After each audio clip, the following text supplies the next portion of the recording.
कुछ नशा तिरंगे की आन का है, कुछ नशा मातृभूमि की शान का है। हम लहराएंगे हर जगह ये तिरंगा, नशा ये हिंदुस्तान की शान का है। क्लीन न्यूज परिवार की ओर से आप सभी दर्शकों को स्वतंत्रता दिवस की 76वीं वर्षगांठ की हार्दिक शुभकामनाएं और आजादी का 75 साल अमृत महोत्सव धूमधाम के साथ मनाएं।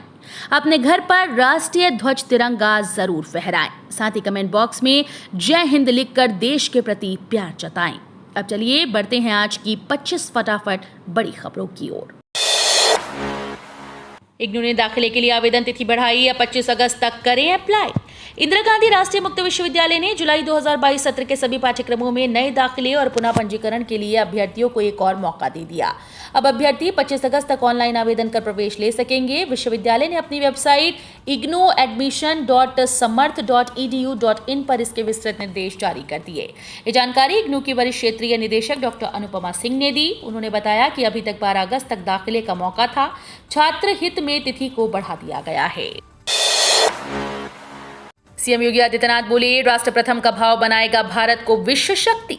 देश की स्वतंत्रता के 75 वर्ष पूरे होने के उपलक्ष्य में मनाए जा रहे आजादी के अमृत महोत्सव के अंतर्गत सीएम योगी आदित्यनाथ ने होमगार्ड विभाग की तिरंगा मोटरसाइकिल यात्रा का समापन किया। अपने सरकारी आवास 5 कालीदास मार्ग पर इस अवसर पर उन्होंने होमगार्ड विभाग के जवानों का हौसला बढ़ाया। मुख्यमंत्री योगी आदित्यनाथ ने होमगार्ड विभाग के सभी जवानों में हौसला भरा।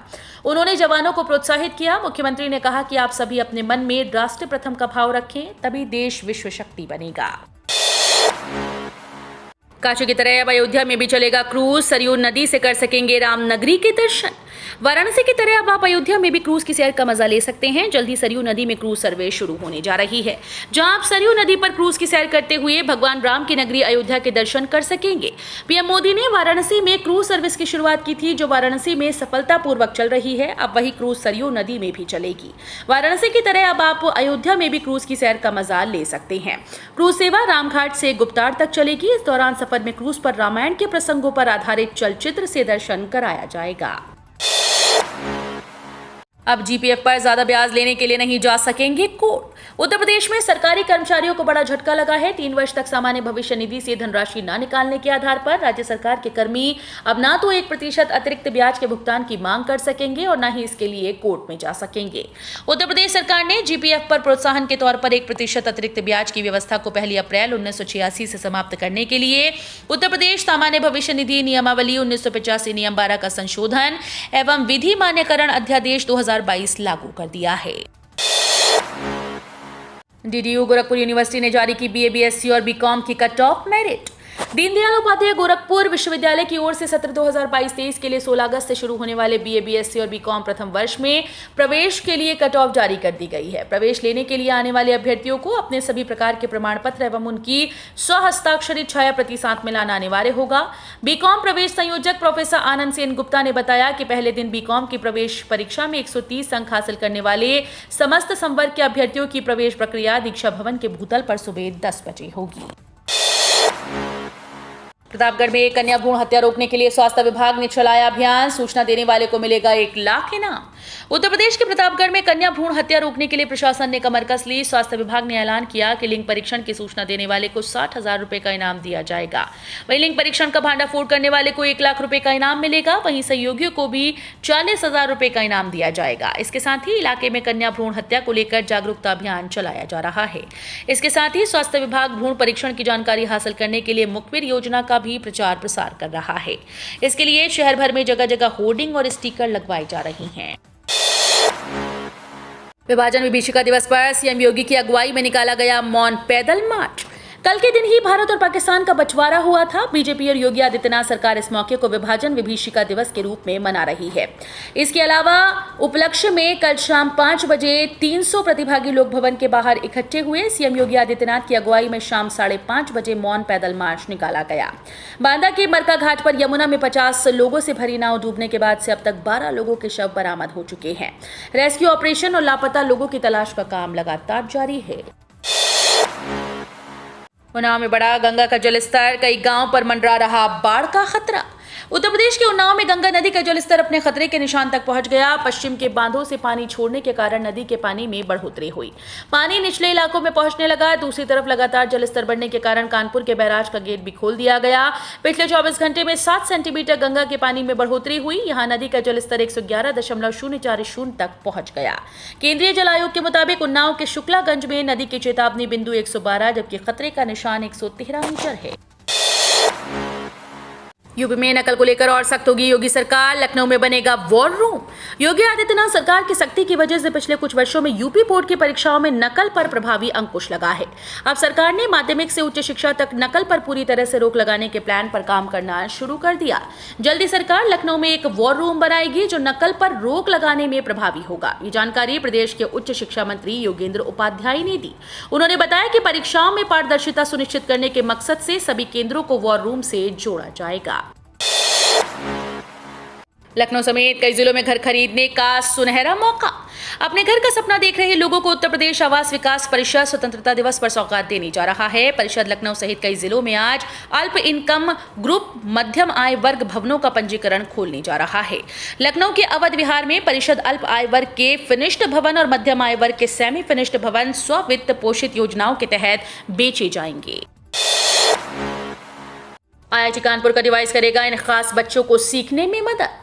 IIT के डिवाइस डिसलेक्सिया व डिस्ग्राफिया से पीड़ित बच्चों को सीखने में मदद करेगी। संस्थान के वैज्ञानिक प्रोफेसर ब्रजभूषण और प्रोफेसर शत्रुपा ठाकुरता रॉय ने मनोचिकित्सक डॉक्टर आलोक वाजपेयी के साथ मिलकर ये डिवाइस विकसित की।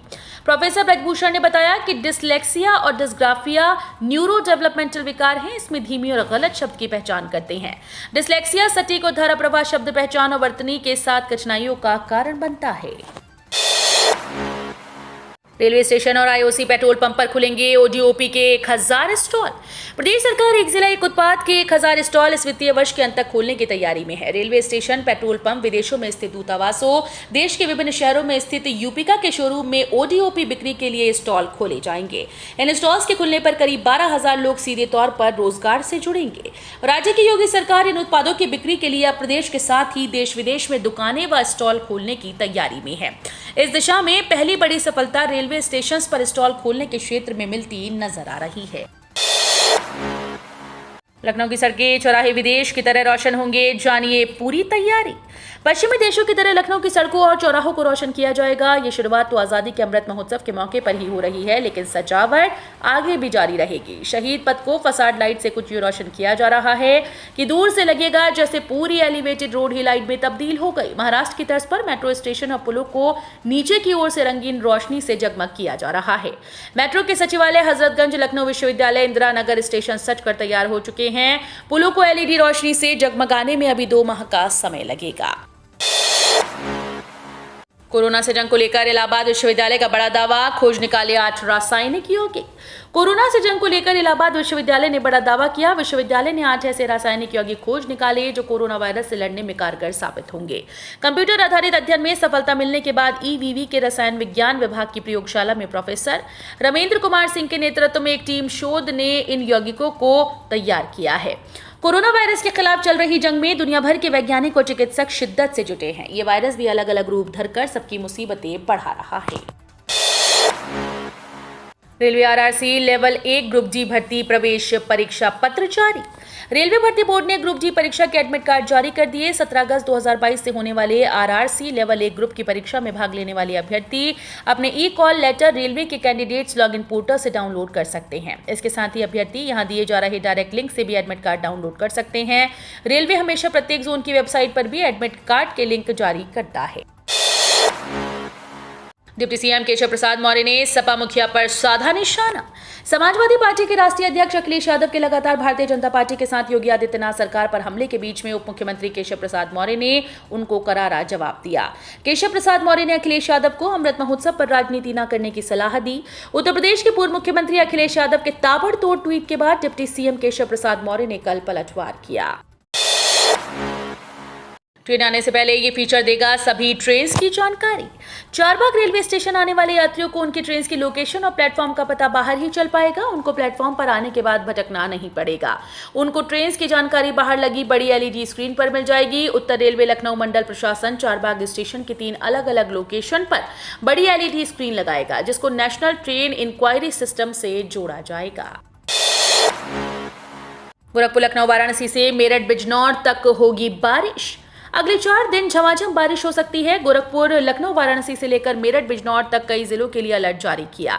कहा गया कि प्रदेश के कई जिलों में बारिश के साथ ही तेज हवा चलने और बिजली गिरने की भी आशंका है। प्रदेश के पश्चिमी और पूर्वी क्षेत्र के इन जिलों में कभी तेज तो कभी हल्की बारिश हो सकती है।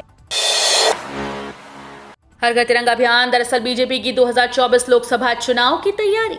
संभल से समाजवादी पार्टी के सांसद शफीकुर रहमान बर्क ने कहा कि प्रधानमंत्री नरेंद्र मोदी का हर घर तिरंगा अभियान दरअसल बीजेपी की 2024 लोकसभा चुनाव से जुड़ी तैयारी है। सांसद शफीकुर रहमान बर्क ने कहा कि बीजेपी वाले आज हर किसी के हाथ में तिरंगा देकर रैली निकलवा रहे हैं। तिरंगे से किसी प्यार नहीं, लोग स्वेच्छा से तिरंगा लगाते हैं। तिरंगा यात्रा को लेकर बीजेपी की नीयत साफ नहीं। तिरंगा यात्रा के पीछे बीजेपी का सिर्फ और सिर्फ एक ही मकसद है और वो ये कि बीजेपी को फायदा पहुंचे। यूपी सरकार देश भर में हस्तशिल्प को बढ़ावा देने के लिए 75 MSME मार्ट खोलने की कर रही तैयारी। उत्तर प्रदेश सरकार राज्य के विभिन्न जनपदों के स्थानीय हस्तशिल्प को बढ़ावा देने के लिए देश भर में 75 MSME मार्ट खोलने की योजना बना रही है। ये MSME मार्ट मुरादाबाद के पीतल के उत्पादों से लेकर चित्रकूट के लकड़ी के खिलौनों तक के उत्पादों को प्रदर्शित करेगा। यूपी के इंडस्ट्रियल कंसल्टेंट्स के प्रबंध निदेशक प्रवीण सिंह ने इस संबंध में मीडिया को बताया कि लखनऊ में समिट बिल्डिंग की 7वीं मंजिल पर स्थित micro, small and medium enterprise mart चालू हो गया है। देशभर के संत करेंगे ज्ञानवापी की यात्रा और पूजन। राष्ट्रीय एकता और अखंडता के साथ ही ज्ञानवापी और हिंदुत्व पर मंथन के लिए देश भर के धर्माचार्यों ने रविवार को काशी में मंथन किया। सिगरा स्थित ब्रह्मर्षि आवास पर आयोजित बैठक में देश भर के महामंडलेश्वर शामिल रहे। अखिल भारतीय संत समिति की ओर से आयोजित बैठक में ज्ञानवापी के मुद्दे पर चर्चा हुई। संतों ने प्रस्ताव पारित किया कि ज्ञानवापी मामले को संत समाज आंदोलन का रूप देगा।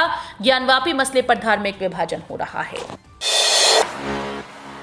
सीएम योगी आदित्यनाथ को जान से मारने की धमकी देने वाला सरफराज गिरफ्तार। उत्तर प्रदेश के मुख्यमंत्री योगी आदित्यनाथ को जान से मारने की धमकी देने वालों की सूची बढ़ती जा रही है। उनके करीब 6 वर्ष के कार्यकाल के दौरान जान से मारने की धमकी देने वाले जल्द ही पुलिस की गिरफ्त में होते हैं। ताजा मामला लखनऊ का है। लखनऊ में सीएम योगी आदित्यनाथ को 15 दिन में बम से उड़ाने की धमकी देने वाले को साइबर सेल की टीम ने अपनी गिरफ्त में ले लिया। मुख्यमंत्री को बम से उड़ाने की धमकी देने के आरोपित सरफराज को राजस्थान के भरतपुर से गिरफ्तार किया गया। स्वतंत्रता दिवस पर अभेद्य होगी विधान भवन की सुरक्षा। पूरा देश आजादी का अमृत महोत्सव मना रहा है। स्वतंत्रता दिवस पर इस बार सुरक्षा के भी खास बंदोबस्त किए गए। हजरतगंज चौराहे से बापू भवन तक 500 मीटर का एरिया सुपर सिक्योरिटी जोन घोषित किया गया है। इसलिए स्वतंत्रता दिवस के मौके पर इस बार विधान भवन और लोक भवन की त्रिस्तरीय सुरक्षा व्यवस्था की गई। एटीएस का स्पेशल कमांडो दस्ता और करीब 3000 पुलिसकर्मियों और सैनिक बल की ड्यूटी लगाई गई है। दिलों के मरीज को मिलेगी राहत। लखनऊ के जेएमयू लारी में ऐसी होगी व्यवस्था। लखनऊ के जेएमयू के लारी कार्डियोलॉजी विभाग में जल्द ही 2 गुने से अधिक मरीजों की भर्ती हो सकेगी। लारी के विस्तार का काम आखिर दौर में है। इससे दिल के मरीजों को राहत मिलने की उम्मीद बढ़ गई। लारी में प्रदेश भर से दिल के मरीज आ रहे हैं। रोजाना ओपीडी में 500 से 700 मरीज आ रहे हैं। इमरजेंसी में 70 से 80 मरीज प्रतिदिन आ रहे हैं। विभाग में आईसीयू व जनरल वार्ड में कुल 80 बेड हैं। ऐसे में दिल के मरीजों को इलाज के लिए इंतजार करना पड़ रहा है। मरीज प्राइवेट अस्पतालों की ओर रुख करने को मजबूर हैं। भारत ने रचा कीर्तिमान। विश्व के सबसे ऊंचे रेल पुल के दोनों सिरे जुड़े। कश्मीर को सीधा राष्ट्रीय रेल नेटवर्क से जोड़ने की सबसे अहम कड़ी और विश्व के सबसे ऊंचे रेल पुल के दोनों सिरे गोल्डन जॉइंट रस्म निभाते हुए जोड़ दिए गए हैं। आतिशबाजी, राष्ट्रीय गान और भारत माता की जय के नारों के बीच इंजीनियरिंग के इतिहास की इस दुर्लभ उपलब्धि पर जश्न मनाया गया। उधमपुर श्रीनगर बारामूला रेल लिंक परियोजना के तहत चिनाब दरिया की सतह से 359 मीटर की ऊंचाई पर पुल की अंतिम आर्क जुड़ते ही कोड़ी और बक्कल रेलवे स्टेशन आपस में जुड़ गए। ये पुल पेरिस के एफिल टावर से 30 मीटर ऊंचा है। हालांकि पुल का भी 98% निर्माण पूरा हुआ है, जिसे दिसंबर में अंजाम तक पहुंचा दिया जाएगा। तो ये थी आज की 25 फटाफट बड़ी खबरें। अगर आपको न्यूज पसंद आई हो तो वीडियो को लाइक और शेयर जरूर करें। धन्यवाद।